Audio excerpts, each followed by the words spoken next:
Hello, it's Christine here with the Express to Impress podcast. Today we'll be exploring how to get better at anything, including landing a job. That's right, we'll explore how to improve our habits, skills, and ultimately our lives. I'm really excited about today's topic because it's something that fascinates and drives me in my own life. Before we get started, I'm pleased to share that the podcast is building momentum. Since launching just 4 months ago, listeners worldwide have downloaded the podcast more than 600 times. So far, 30% of listeners are in Asia and the Middle East, and 30% are in North America. Europe makes up 24% of the listeners, and 9% are in South America. Other listeners are in Africa and Oceania. These discoveries confirm there's interest in the podcast, which is always good to know. I want to take a moment to thank Swiss School for giving this podcast a 5-star review on Apple Podcasts and leaving a review. Shortly after launching, I discovered the review. It's practical and beneficial. Christine's insights and suggestions are both practical and beneficial when preparing for the interview process. I especially found the English idioms section interesting and useful. Reading that comment really made my day. Now let's dive into today's topic. In a popular TED Talk by surgeon Atul Gawande, he talks about 2 primary views on how professionals can get better at what they do. The first is the traditional pedagogical view. You complete training to get information, develop skills, and learn to think. Then you go out on your own to implement everything and manage your own improvement. This approach is very widespread. Then there's the sports view on growth. The idea is that you're never done training and that everyone needs a coach, even the greatest athletes in the world. He points out some significant problems with the traditional view. First, you don't always recognize the issues that are standing in your way. And if you do know there's an issue, you often don't know how to fix it. So it's not surprising that people following this approach often stop improving. In the TED Talk, he explains he followed this method, and eventually he stopped improving. Then he tried the second method. Specifically, he made the unusual choice of hiring a coach to help him reduce his complication rates in surgeries. Doctors don't usually have coaches, so I can imagine the experience was strange at first for everyone in the operating room. But the experience convinced him that great coaches are your external eyes and ears, providing a more accurate picture of your reality. I highly recommend you check out the full TED Talk when you get a chance.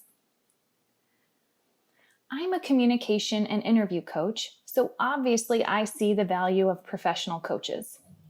A quick side note, while I also provide career coaching, I only use the titles communication coach and interview coach because I have certifications in both. I am a certified employment interview professional, and I'm certified to teach English as a foreign language. So, I'm comfortable with coaching others because I've had coaches. When I was younger, I had track, cross country, basketball, swimming, and volleyball coaches. Most recently, I've been working with a volleyball coach. Sure, I'm in my 30s and will never be an Olympic level player, but I can improve my skills by golly. The coach has been incredibly helpful. While I showed up wanting to improve my spikes, he made me more aware of many weak points. I need to shuffle, not run in the sand. Wait longer before running up to spike a ball. Extend my arm to its full length before swinging. Jump off both feet. And improve my cardiovascular endurance. Phew! While I'm thankful to know what I need to do differently and what I should focus on, the long list can feel daunting. Sometimes I feel frustrated with the learning curve. There have been times when I've tried to implement a suggestion and I performed worse, smacking the ball right into the net. I have to be willing to try and fail over and over and trust it will work eventually. I have video recorded many of the training sessions. That means there's footage of me losing my temper as I fail repeatedly. But the videos are also evidence that I am improving in all sorts of ways. Ultimately, It's incredibly gratifying, and it wouldn't be possible without my coach. In the workplace, I also worked for a boss who gave me and everyone else on our team what she called coaching moments. While she was always careful to delicately introduce the coaching moment, I was eager to soak it up. I wanted to get better, and I didn't want to make a fool of myself. Plus, it built trust between us. Without fearing negative repercussions for making a mistake, I was confident to speak up and contribute. I was so grateful to have someone with more wisdom than me acting as my eyes and ears and guiding me to communicate better and build stronger relationships in the office. My athletic and professional coaches have shaped my athletic abilities, emotional intelligence, mindset, and work ethic. Now that I get to coach others, I try my best to implement the lessons I've learned from all of my great coaches. I aim to express encouragement, never frustration, as someone is learning a new skill, telling people what they're good at, the areas that can be improved, and showing praise when I see improvement. Some people come to me proactively. Perhaps someone will begin applying for jobs in 6 months, but they want professional input on their resume, cover letter, LinkedIn profile, and interview responses in advance. Or they want to apply for a job in English in a year, and they want to improve their conversational and business English speaking skills. Some people wish to tell stories, give instructions, or talk about their accomplishments more succinctly. In these cases, we meet over a recorded video call without a sense of urgency. While I share tips and strategies for better communication, I also give extremely personalized feedback. For example, after a client answers a mock interview question, I'll share the strengths and weaknesses of their answer, and then deliver the answer myself with all of the improvements I have in mind. My clients are consistently shocked and grateful to hear their own words repackaged in an orderly way and have access to a recording. As a native English speaker and someone who gets to the point when communicating, it's easy for me, and I'm glad to share my gift. Unfortunately, the majority of people who want to work with me seek out my help after a period of failure. They are typically people who have not worked with a professional coach in the past and didn't know it was an option. Perhaps they've been struggling to get people to listen to their ideas at work and want help being more persuasive. Maybe they have been applying for jobs for 6 months or longer. Exasperated, they ask me to listen to them speak or review the documents they have written and tell them their mistakes and how to get better. Then we come up with a meeting plan so they can improve in those areas and succeed in their career. In the story section of today's episode, I'll share about a coaching experience with one of my clients. I had a client who I'll refer to as Emily to maintain her privacy.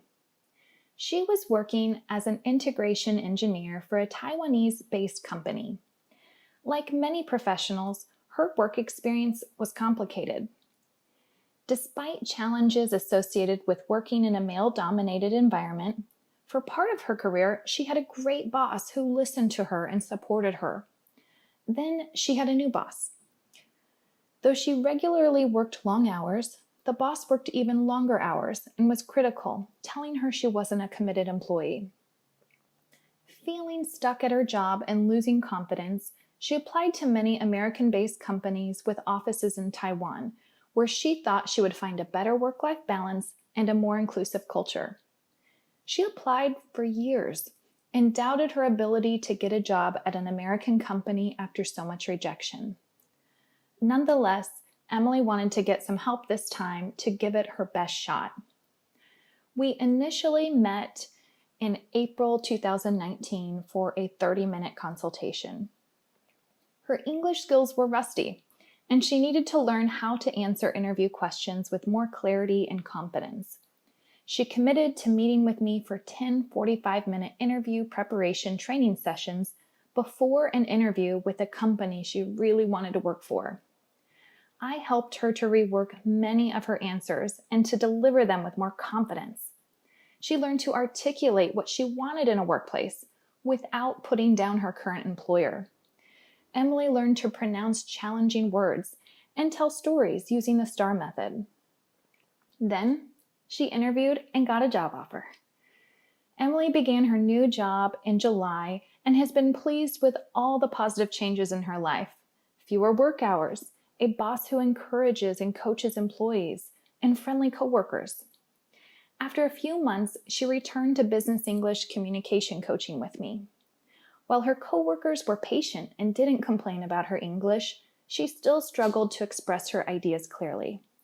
I have no doubt she will continue to improve her communication skills and advance her career. Emily is one of the many outstanding professionals I have had the pleasure of working with.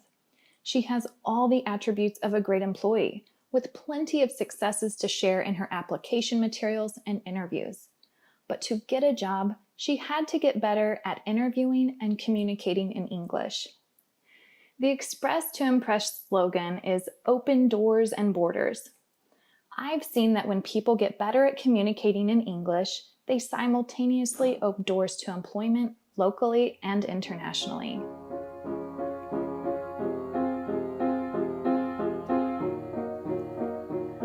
I've made my case for enlisting a coach to help you get better at something, especially if you want to get a job. The tips section of today's episode will help you identify what type of coach is right for your needs. Are any of the following challenges holding you back?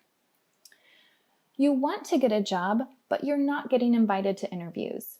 Your application materials, online presence, or job search strategy could be the culprit. A resume coach, writer, or editor who also helps with LinkedIn profiles and cover letters can help you. Additionally, a career coach or job search strategy coach can help you explore more ways to learn about job openings, get interviews, and handle any career changes.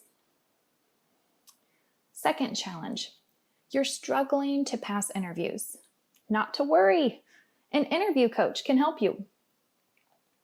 Third challenge, it's hard to articulate your ideas in meetings or give powerful presentations. Again, help is at hand.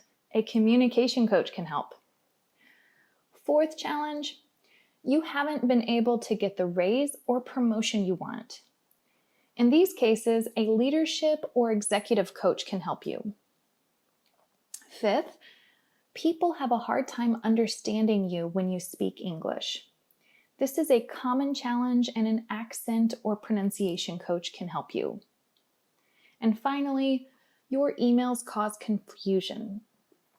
If English is not your first language, an English teacher, tutor, or communication coach can help you improve your English writing skills. Today, we explored how coaching can help you get better at anything. While individualized attention and feedback will certainly help you get better and achieve your goals, sadly, it's not accessible to everyone. It takes time, money, and a lot of effort. If you are willing to put in the effort, but you don't have the time and money for a coach, online courses may be an ideal alternative for you. I show you how to get a job in my online course, How to Land Your Next Job. While taking the course, you can identify the mistakes you are making that are holding you back and how to fix them. Effective communication is a theme throughout the course, and I provide specific phrases and scripts you can use while networking, engaging in small talk, and participating in interviews. The course lasts 5 hours, and there are 19 downloads, such as resume and cover letter templates, an interview preparation checklist, and dozens of common interview questions and tips to answer them. If you are looking for a new job or want to improve your communication skills in the workplace, I would love to be part of your journey. Whether you listen to my podcast for free tips, purchase one of my online courses, or sign up for one-on-one coaching, I invite you to visit my website at www.express-to-impress.com to learn more, watch free lessons, see what coaching entails, and sign up. I'm offering a sale on my courses for just 2 weeks. You heard me right. You can get 30% off any of my courses until August 31st with the coupon code SALE30. Please share this promotion with any of your friends who may have been laid off as a result of the COVID-19 pandemic. They will be back to work in no time. In the next part of the episode, I'll cover some new idioms and phrases for people looking to build their English vocabulary. First, we have by golly. And here is how I used it. Sure, I'm in my 30s and will never be an Olympic level player, but I can improve my volleyball skills, by golly. This is an informal exclamation that we use to express surprise or delight. Next, we have make a fool out of someone or oneself. Here's how I used it. I wanted to get better and I didn't want to make a fool of myself. This means to do something that makes someone or oneself seem ridiculous or even stupid. Next, we have give it one's best shot. Here's how I used it. Nonetheless, Emily wanted to get some help this time to give it her best shot. This means to put forth one's best effort in an attempt to do or accomplish something. And finally, we have put down. And here's how I used it. She learned to articulate what she wanted in a workplace without putting down her current employer. Putting down someone means to criticize them.